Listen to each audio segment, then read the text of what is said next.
అసలు ఎక్స్పెక్ట్ చేయలేదు ఇన్ని కాస్తాయని. హలో ఫ్రెండ్స్ అందరికీ, ఇవి వచ్చేసి నల్లేరుగాయలు అనమాట. సో మాకైతే చిన్న మేడ మీద చిన్న గార్డెన్ ఉండేది.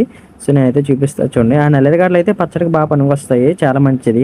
సో ఇక్కడ టమాటా చెట్లు కనబడుతున్నాయి కదా. సో ఇక్కడైతే అనుకోకుండా వేసాం, అంటే అప్పుడప్పుడు వేస్తూ ఉంటాం సీజనల్లీ కొన్ని కొన్ని అనమాట. సో మాకున్న దాంట్లోనే అనమాట. సో కనబడింది కదా టమాటా, ఎన్ని టమాటాలు కాసే చూసారా. సో ఇది వచ్చేసి వామ్ మొక్క అనమాట. సో ఇక్కడ ఇంకో టమాటా మొక్క ఉంది చూసారా, ఎంత చాలా అంటే చాలా చాలా కాసాయి. అలా ఇన్ని కాస్తాయని కొరలేదు, ఎందుకంటే దానికి బలం ఉండదు. మట్టి బట్టి మనకి ఫ్రూట్ అనేది ఉండద్ది. సో అక్కడ ఉండేది మట్టి చాలా తక్కువ అనమాట. సో ఈ పక్కన దానిమ్మకాయ మొక్క బకెట్లో నేను పట్టుకున్నాను కదా, అది వచ్చేసి బంగాళదుంప చెట్టు అనమాట. అది వచ్చేసి సో దీన్ని కూడా ఒకసారి నేను వీడియో చేస్తా తవ్వుతున్నప్పుడు ఎన్ని అసలు ఉన్నాయి లేదనేది. నెక్స్ట్ అయితే పుదీనా అనమాట. ఇది వరకు ఇది కనబడుతుంది కదా, ఇదంతా ఫుల్ పుదీనా ఉండిద్ది. సో అదంతా కోసేసాము.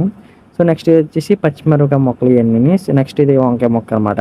నెక్స్ట్ ఇవి కూడా మొత్తం టమాటా మొక్కలు. వీడియో అయితే ఒక లైక్ చేయండి, ఇలాంటి వీడియోస్ సబ్స్క్రైబ్.